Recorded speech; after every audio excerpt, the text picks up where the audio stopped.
money that I don't accept.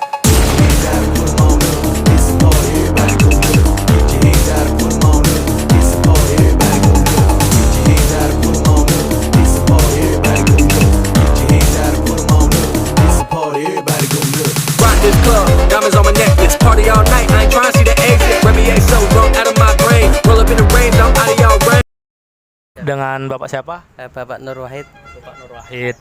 Untuk usaha sendiri yang Bapak jalani, ini usaha apa ya Pak? Usaha oleh-oleh bakpia patok. Usaha ini udah jalan berapa lama Pak? Atau berdirinya dari tahun berapa gitu? Ya sejak 2014. Ya.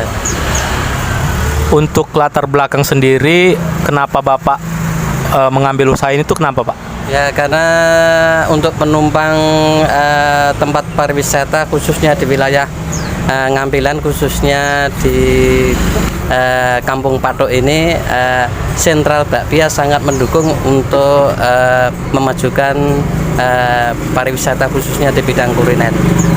Berarti karena memang untuk sentra wilayah dari sini pusatnya bakpia dari kota Jogja gitu ya Pak? Ya, di sini tempat industrinya nih, Kampung Patok ini. Nah, itu bisa dilihat depannya itu ada slogan, yaitu Sentral Oleh-oleh Bakpia Patok. Kalau untuk alamatnya ini di jalan apa Pak? Di Jalan KS Tubun, tepatnya di KS Tubun nomor 63 Ngadiwinatan. Ya. Untuk usaha ini Bapak punya berapa karyawan? Saya punya 4 karyawan, yaitu 1 perempuan, 3 laki-laki. Baik Pak, pertanyaan selanjutnya, gimana awal proses usaha ini? Proses usaha di bakpia ini adalah sebagai penumpang ya, penumpang pariwisata yang khususnya dengan berkembangnya hotel yang ada di Yogyakarta ini, karena pada tahun 2010 itu ditargetkan oleh pemerintah kota daerah itu sekitar ada 100 hotel baru.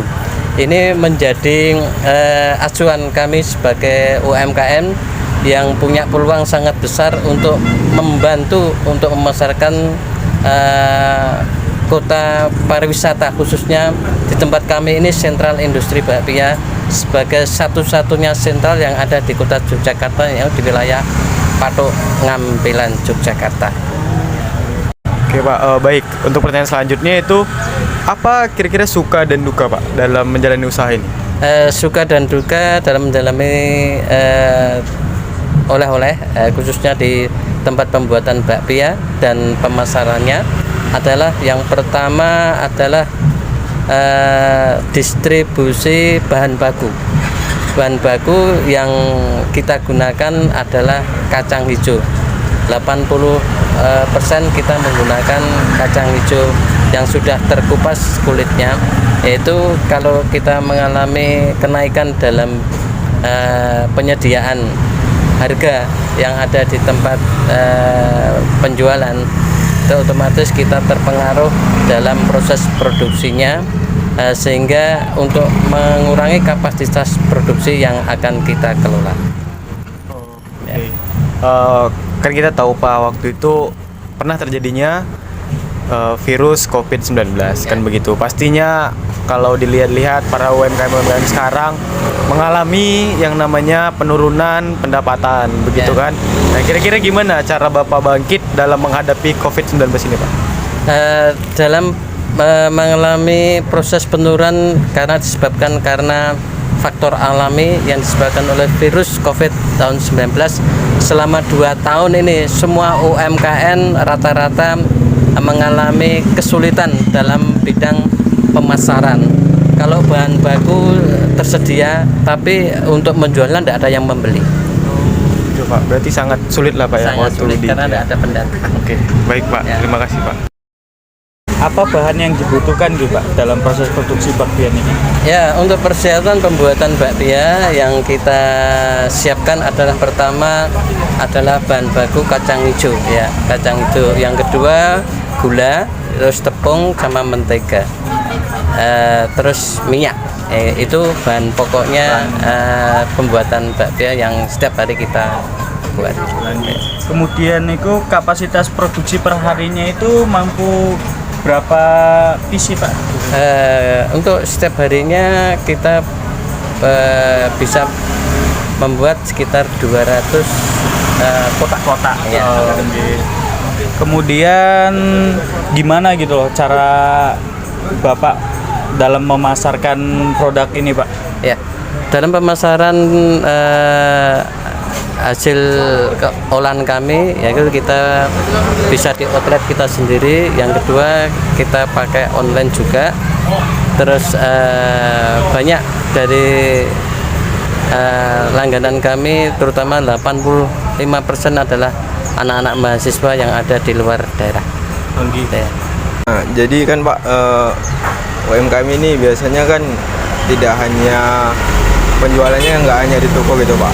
Apakah Bapak sendiri menerima pembelian secara online gitu Pak? Untuk pemasaran kami adalah bisa kita layani dengan cara online. Fasilitas yang ada di tempat kami adalah GrabMart yang sudah kita bekerja sama dengan GrabMart. Terus ada Shopee, juga ada Bukalapak yang sudah kita kerjakan. Jadi Pak kan untuk memulai UMKM ini ada tantangan-tantangan gitu Pak. Kalau dari Bapak proses untuk memulai UMKM ini seperti apa Pak? Biar teman-teman yang melihat video ini terinspirasi gitu Pak dari Bapak. Ya, terima kasih. Dalam pengelolaan bakpia yang khususnya di wilayah Yogyakarta, khususnya di Temantren Ngampilan ini, tempat oleh-oleh khususnya di bakpia ini sangat menjanjikan, khususnya di wilayah Temantren Ngampilan, karena merupakan sebagai pendukung tempat pariwisata yang ada di Yogyakarta. Terima kasih Pak. Baik Pak, sebelumnya saya mohon maaf nih Pak, ini yang ingin saya tanyakan ini untuk biaya estimasi perharinya Pak, untuk biaya produksi itu di kisaran berapa ya Pak? Ya, untuk biaya estimasi untuk operasional satu hari sekitar 2 juta. 2 juta. Berarti itu untuk per hari ya Pak, untuk di bahan produk dan segala macam itu ya Pak. Nah untuk per hari itu estimasi perkiraan itu sekitar berapa kota Pak untuk penjualan Pak? Ya sekitar 150 kota. 150 kota Pak. Pak, Ya. mohon maaf sebelumnya. Ya. Perkiraan pendapatan bersih per hari itu berapa? Sekitar ya 2,5. Sedangkan perkiraan per bulan omsetnya? Sekitar ya 30-an. Dan yang terakhir perkiraan omset bersih dalam setahun? Sekitar 150.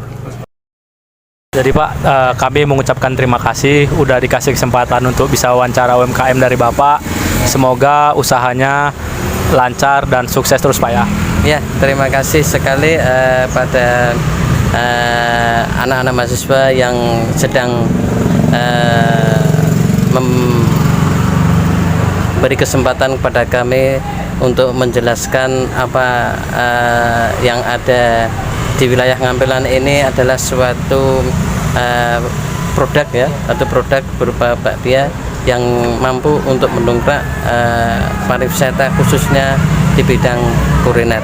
Dan saya terima kasih sekali berkenan berkunjung ke tempat kami untuk memberikan support kepada kami, dan mudah-mudahan untuk selanjutnya saya makin memberikan nuansa baru varian yang ada di tempat kami. Terima kasih. Amin, amin. Terima kasih Pak ya.